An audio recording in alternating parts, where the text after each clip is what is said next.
We have with us Congressman Baumgartner speaking exclusively to NDTV. So thank you so much for taking out the time and speaking to NDTV. Let me start by asking you, we are having a conversation at a time when U.S.-India relations are going through a phase which has been tested, given the fact that there is an additional set of tariffs imposed on India. India calls it unjustified, unreasonable. Your thoughts on the additional tariffs and also the impact it is having on the larger India-U.S. relationship? Well, it's just, let me start by saying it's a pleasure to be in India. This is a beautiful country with beautiful people. As a member of the House Foreign Affairs Committee within the South Asia Subcommittee, I'm really enjoying my trip and getting to discuss with key decision makers and learning about the country. And then I would also say, let's remember that whatever challenges are going on right now in negotiations, the fundamentals of a friendship between our two countries are very strong. India and America are the two largest democracies. We have many areas of collaboration, from counterterrorism to technology. And the Indian-America diaspora in the United States is extremely strong and growing in importance. There are a lot of business leaders, entrepreneurs, and so the future is very, very bright. It is true that right now there are some disagreements on tariff levels, and we hope this gets resolved. I think it will. Right now, one of the key things that the president is trying to do is bring an end to the war between Ukraine and Russia. And obviously, India has its own interest, but it also has strong relationships with Russia. And I think the United States sees it as a country that can hopefully play an even more collaborative role in bringing that war to a close because of its economic ties with Russia. So I think any of the disagreements going on right now in these discussions shouldn't be seen as interpreted as directed to India specifically, but it really is a pathway to say what is the leverage that India can bring to the discussion to help bring that war to a close. Yeah, you've put it very well, Congressman, but the only challenge is there are also for want of a better word, distressing set of messages that are coming in. And I'll tell you why I say that, because only today there's been a recent statement made which says that India is the laundromat for Kremlin. When such statements come in, do you think they further add to the tensions that are currently there as far as the bilateral relationship is concerned?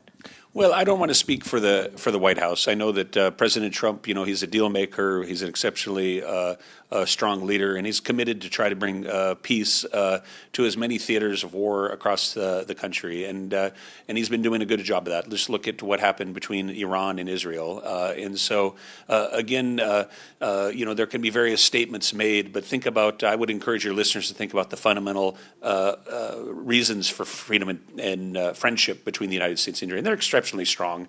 And so whatever is going on right now, I think it will get worked through. And because we have too many issues that are in our interest to collaborate, and frankly, the world needs us to collaborate on.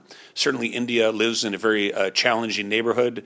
You have two challenging neighbors with China and India, and China and Pakistan, I should say. And certainly, the United States wants to play a constructive role in both of those relationships. And we need India for dealing with many of the world's challenges.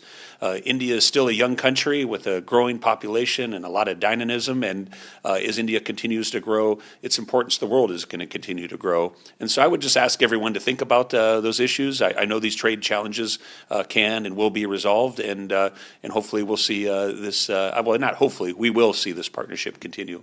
So essentially what you're saying, sir, is that trade is one aspect of a very dynamic, large, vibrant relationship. And many people in New Delhi understand that. But again, you mentioned Pakistan. Here is a country where the tariffs is 19% as compared to India, which is 50%. Here is a country which is being treated and getting invited to the America, to the White House.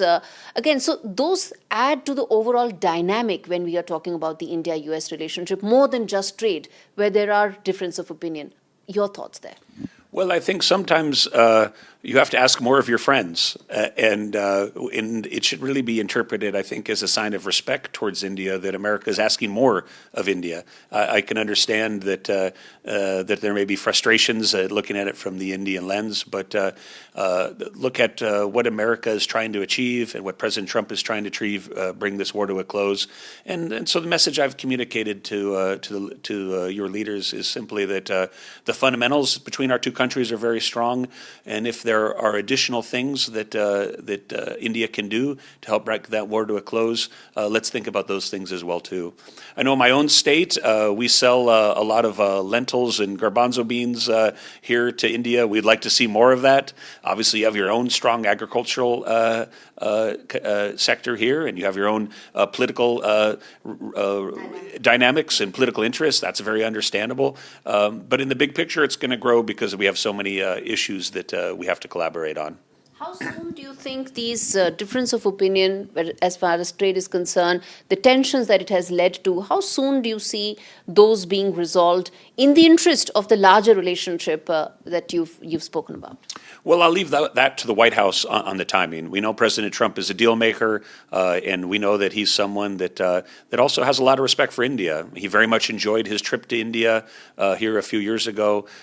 He values the relationship with Prime Minister Modi. It was one of the first conversations he had since returning to the White House. So I'm very optimistic that it will be worked out. But there may be some bumps along the way, but it'll come to a successful conclusion. I have no doubt about that. Final question, Congressman, which is around you are in New Delhi, you are talking to stakeholders. Back channel lines of communication remain, they are robust and healthy because, as we said, we collaborate on several issues.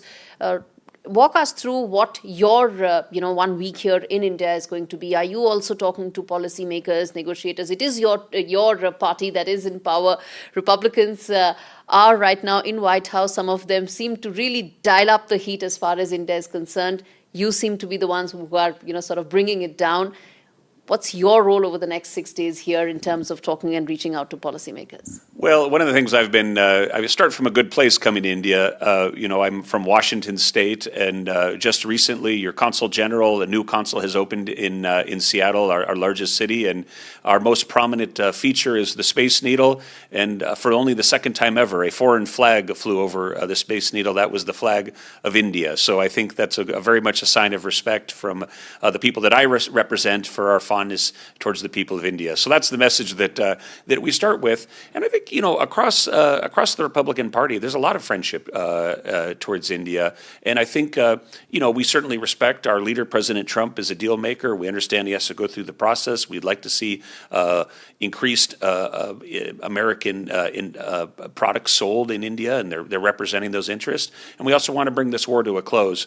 So, again... Congressman, just to interrupt you there. You said there's a lot of respect for the India relationship, for India in general. But why is it that voices are getting shriller within the Republican camp itself? Why is it that the voices and the criticism is getting sharper and shriller, which sort of, has a different impact on the overall relationship?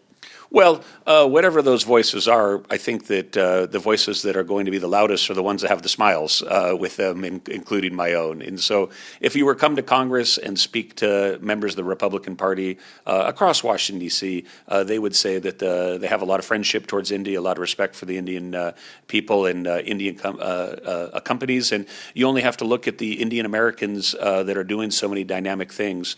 I think we would like to see increased military engagement between the United States and India. That's a process, but the more that our two militaries integrate, the more flexibility they have, and the more they're able to do things to work together to counter terrorism and other strategic issues. I think we'd also like to see more engagement on the educational level, more Indian students coming to study in the United States. Right now, there's a bit of an issue with visas because of the new visa process, but again, the fundamentals for looking at the way that Indian students have contributed to the U.S. economy and the way they've taken skills back here and increased that collaboration, that's another area of strong points. So I would ask your listeners not to focus too much on whatever they perceive as the shrill voices at the moment, but think of the big picture and the big Indian flag flying on top of our Space Needle in Washington State. All right, we leave it there, Congressman. Thank you so much for speaking to NDTV. That was Congressman speaking about the fact that the India-U.S. relationship relationship is very vibrant, robust, dynamic. But right now, trade tensions are dominating, even as some voices within the Trump administration, those shrill voices, are having an impact in the immediate as far as the relationship is concerned.